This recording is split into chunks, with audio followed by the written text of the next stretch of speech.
इजळी येथील ग्रामस्थ माझ्यासोबत या ठिकाणावरती बापूराव पाटील मुंगल आहेत। या पुलामुळे काय त्रास होतोय, काय त्रास होतोय बापूराव पाटील, काय किती वर्षापासून चाललेला आहे? बापूराव गोविंदराव मुंगल इजळीकर बोलतो साहेब। कमीत कमी 25 वर्ष झाले तर पूल नाही इथे 2 किलोमीटर पाणी थांबते रोडवर।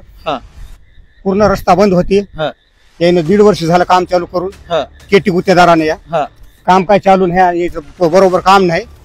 2-3 वेळेस याने पूर्ण नळ्या तुटून गेल्या पूर्ण खाली उन्हाळ्यातल्याच पाण्यानं, चालनच्या पाण्यानं। हो बरोबर आहे। मग आता डबल पाणी आलंय, आता नांदेडला जायला पेशंटला जायला रस्ता नाही तर पेशंट कोणीच आता नांदेडला जाणं यानं पूर्ण जाऊ शकणार, पूर्ण रस्ता लाख आहे, संपर्क बंद आहे। रोहित पिंपळगावला 1 वर्ष झालं काम चालू आहे, सीता नदीच्या पुलावर तिथं 2 नद्यांचा समूह आहे, याच्यापेक्षा एक मोठा तिथं पूर्ण काम झालंय, रोडचं काम चालू झालंय पूर्ण। इथलं केटीचं यायला काम चालूच नाही आहे। बरं यानं अर्धवट काम करून इथं या भागाचे जे माजी मुख्यमंत्री आहेत त्यांचं लक्ष नाही का याच्याकडे? तुम्ही त्यांना कोणाचंच लक्ष नाही, अशोकराव चव्हाणांचं लक्ष नाही, अशोकराव चव्हाणचं नाही, कोणताच भाजपच्या कार्यकर्त्याचं नाही। नांदेडला जायला रस्ताच नाही, रस्ताच नाही, जावं आता भोकर मार्ग म्हणजे पूर्ण चुकून कोणा जाय सुधारणा झाल्या तर पूर्ण पेशंट वापस गेले दिवसभर। इतकी भयानक परिस्थिती आहे।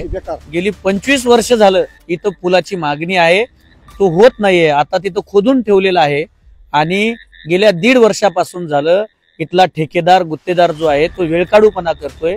कॅनलच्या पाण्यानं सुद्धा इथं असाच पूर आला होता, इतर पुराचं नदीचं म्हणजे पावसाचं पाणी आहे आणि याकडे कुणाचंही म्हणजे या भागाचे नेते माजी मुख्यमंत्री अशोकराव चव्हाण त्यांचं सुद्धा लक्ष नाहीये। त्यामुळे लोकांनी जगायचं कसं?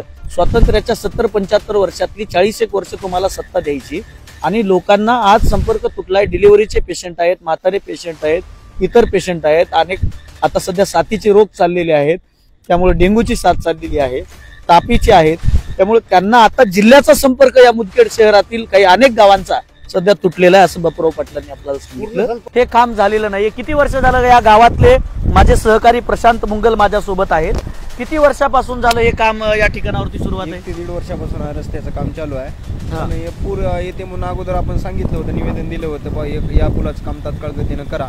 त्याच्यामुळं आज 500 एकरची जमीन पूर्ण पाण्याखाली गेली, या पुलाचं काम झालं नसल्यामुळे आणि नांदेड आणि मुदखेडचा संपर्कही तुटलेला आहे। बरं, आता म्हणजे पिकं सगळे पाण्याखाली आहेत। इथं जर पूल झाला असता तर हे झालं नसतं, पाणी सरळ गेलं असतं आणि वावरात शिरलं नसतं थेट। तर आज ही परिस्थिती इथल्या लोकांना अशोकरावजी चव्हाण साहेबांच्या उदासीन दृष्टिकोनामुळं आणि विकास कामावरती नसलेल्या लक्ष नसल्यामुळं ही परिस्थिती उद्भवलेली आहे। त्यामुळे आता लोक त्रास सहन करतायत मुदखेड तालुक्यातले। आता तालुक्यातल्या लोकांनी ठरवायचं आहे की हा त्रास सहन करायचा आहे का यातनं मुक्त व्हायचं आहे। पण आज तरी या लोकांना जिल्हा प्रशासनानं तातडीनं लक्ष द्यावं। अनेक लोक शेतामध्ये मोठ्या प्रमाणावरती या पाणी गेल्यामुळं त्यांचं नुकसान झालेलं आहे। आता सध्या संपर्क तुटलेला आहे, त्यामुळं अनेक गावांमध्ये दवाखान्याचे प्रश्न आहेत। तातडीनं त्या संदर्भानं जिल्हाधिकाऱ्यानं सूचना द्याव्यात आणि त्या गावांमध्ये जिथं कुठं अडचणी असतील त्या पुरवण्यात याव्यात। आणि जर असं झालं नाही तर युवक काँग्रेसच्या वतीनं या विरोधामध्ये आवाज